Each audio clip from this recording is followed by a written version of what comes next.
बिस्मिल्लाहिर्रहमानिर्रहीम अस्सलाम वालेकुम। Welcome to my channel. उम्मीद है कि आप सब खैरियत से होंगे। हमने स्टार्ट किया हुआ अपने फॉर्मोलॉजिकल लेक्चर्स इन उर्दू हिंदी। हमारे कंप्लीट हो गए 19 लेक्चर और आज हमारा lecture number 20। If you are visiting my channel first time so please don't forget to subscribe. To their topic is standard form, mood and a figure. It's a very very very important topic. मैं अपनी पूरी कोशिश करूंगी कि इसे इंतहाई आसान अल्फाज में बयान करूं। आपको भी इस पर फुल कंसंट्रेशन देनी पड़ेगी, फिर हम आसानी से इसे समझ सकेंगे। Okay, let's move to our topic. Categorical syllogism. Categorical syllogism क्या है? Syllogism. Syllogism is a deductive argument consisting of two premises and one conclusion. ये हमने पहले पढ़ लिया हुआ है सिलोजिज्म। इसमें क्या आता है? Deductive argument. डिडक्टिव आर्ग्यूमेंट का हमें पता है, जिसमें हमें 100% श्योरिटी होती है कि हमारा कंक्लूजन ठीक है, जिसमें हमें कोई भी डाउट नहीं होता। ये हमने पीछे इंडक्टिव और डिडक्टिव पढ़ लिया था। इसमें क्या होता है? कंसिस्टिंग ऑफ टू प्रीमिसेस होते हैं और वन कंक्लूजन, और वन कंक्लूजन होता है। ओके, कैटेगोरिकल सिलोजिज्म क्या होता है? Categorical syllogism as a syllogism consisting of three categorical prepositions. इसमें हमारे पास थ्री कैटेगोरिकल prepositions होते हैं। कैटेगोरिकल prepositions कौन सी होती हैं? A, E, I, O and containing a total of three different terms. इसमें three different terms होती हैं, each of which appears twice in the distinct prepositions. और जो each term होती है ना, वो twice मतलब दो मरतबा आती है preposition में। इसे हम फर्दर एग्जाम्पल्स से देखते हैं। अभी हमने क्या पढ़ा है? सिलोजिज्म है, उसमें टू प्रीमिसेस होता है और वन कंक्लूजन होता है। कैटेगोरिकल सिलोजिज्म में क्या होती है? थ्री कैटेगोरिकल प्रपोजिशंस होती हैं और उसमें थ्री डिफरेंट टर्म्स होती हैं। अब हम देखते हैं कि थ्री डिफरेंट टर्म्स कौन सी है। टर्म्स ऑफ कैटेगोरिकल प्रपोजिशंस, इसमें हमारे पास थ्री टर्म्स हैं। First one is major term, second one minor term and the third one is middle term. Okay, अब इसे वन बाय वन करके डिस्कस कर लेते हैं। मेजर टर्म क्या होता है? The predicate of the conclusion. Subject, predicate, ये सब हमने, कैप्यूला, ये सब हमने डिस्कस कर लिया। अब देखिए मेजर टर्म क्या है? जो कंक्लूजन का प्रेडिकेट होगा ना, कंक्लूजन का फोकस करें, जो कंक्लूजन का प्रेडिकेट होगा उसे हम मेजर टर्म कहेंगे, और जो कंक्लूजन का सब्जेक्ट होगा ना, उसे हम माइनर टर्म कहेंगे। ओके, जैसे हम एग्जाम्पल से भी देख लेते हैं। मिडल टर्म क्या है? Which provides a middle ground between two premises. Two premises के दरमियान हमें मिडल ग्राउंड प्रोवाइड करता है। Is one that occurs once in each premise. हर प्रीमाइस में एक दफा अकर होता है and does not occur in conclusion. Major term और माइनर टर्म हमें किससे मिलती है? कंक्लूजन से। और मिडल टर्म हमें किससे मिलती है? प्रीमाइस से। ये हमारे पास कंक्लूजन में अकर नहीं होती। अब इसकी एग्जाम्पल देख लेते हैं। देखें, ऑल स्मॉल एनिमल्स और cute animals. All mice are small animals, all mice are cute animals. हमने क्या पढ़ा है? जो इसका प्रेडिकेट होगा, ये हमारे पास क्या होगा? Major term. Major term, okay. और जो हमारे पास इसका सब्जेक्ट होगा, वो हमारे पास क्या होगा? Minor term. ऑलराइट, और फिर हमने क्या पढ़ा है? मिडल टर्म क्या होती है? जो मिडल टर्म हमें क्या बताती है? जो प्रीमाइस में हो। All small animals are cute animals, ये तो हो गए। All mice are small animals के मतलब वो दोनों प्रीमाइस में मौजूद होती है। ये हमारे पास क्या है? Middle term.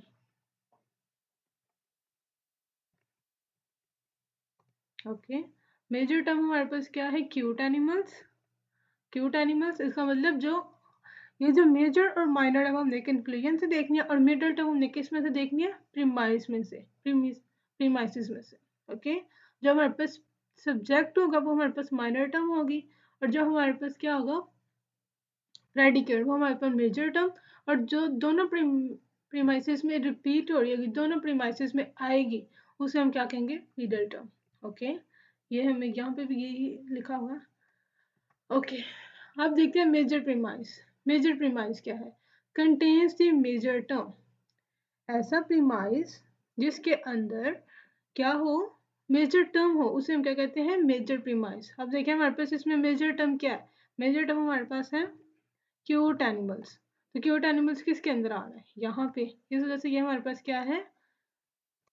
Major premise. Okay,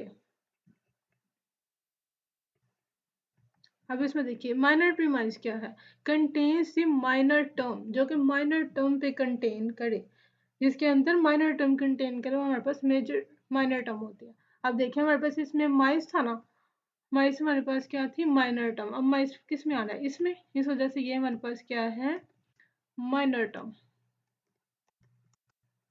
okay, minor premise, sorry,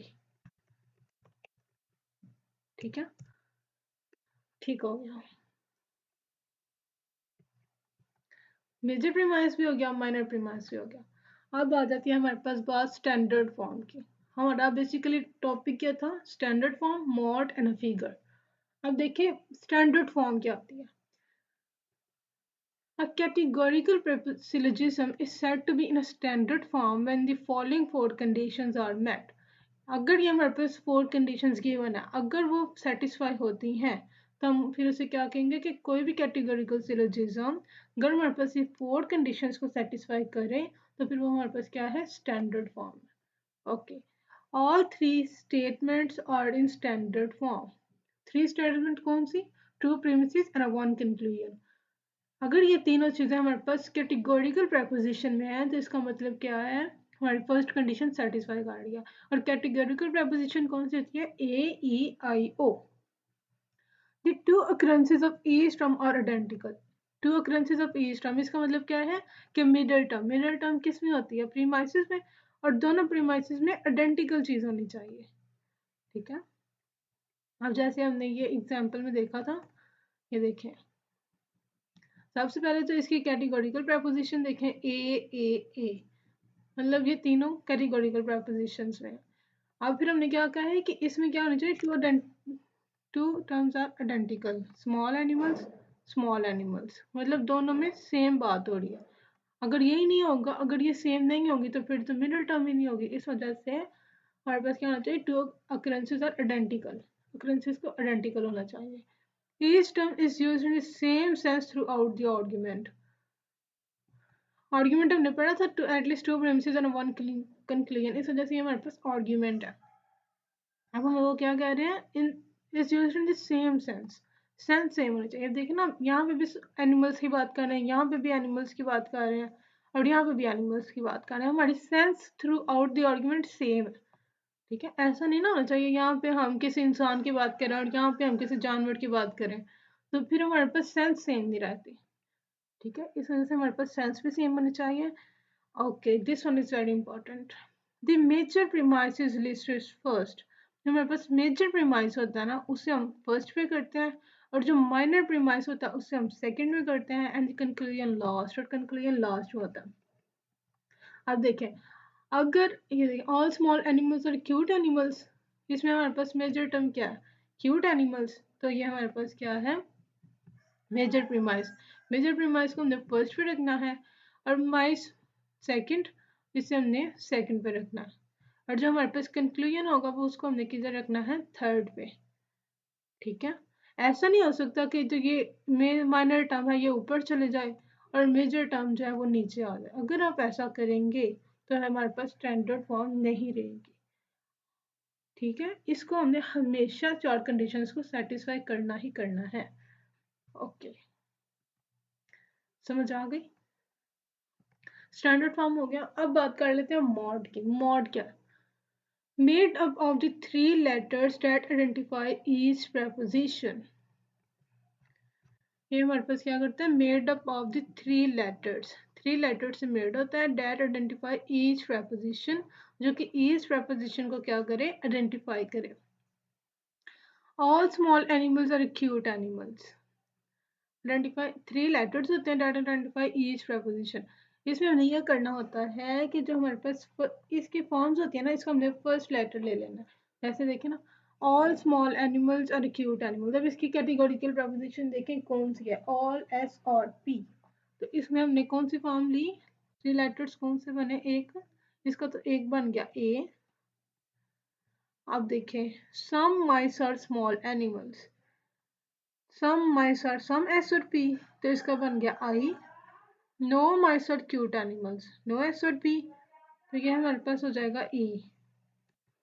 ठीक है, अब हमने इसको क्या देखना है, हमने इसका देखना है कि इसकी कौन कौन सी कैटेगोरिकल प्रपोजिशन है। इसकी ए हो गई, इसकी आई हो गई, नो एस और P, no mice are cute animals, ये ई हो गई।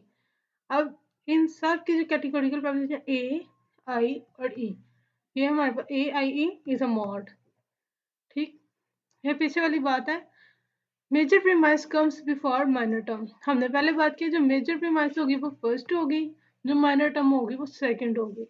ये हमने कभी भी मिस्टेक नहीं करनी कि माइनर टर्म को मेजर टर्म से पहले लिखना, फिर वो हमारे पास स्टैंडर्ड फॉर्म ही नहीं होगी। और अगर स्टैंडर्ड फॉर्म ही नहीं होगी तो हमारा फर्स्ट रूल जो होता है स्टैंडर्ड फॉर्म का वही रॉन्ग हो जाएगा। ओके,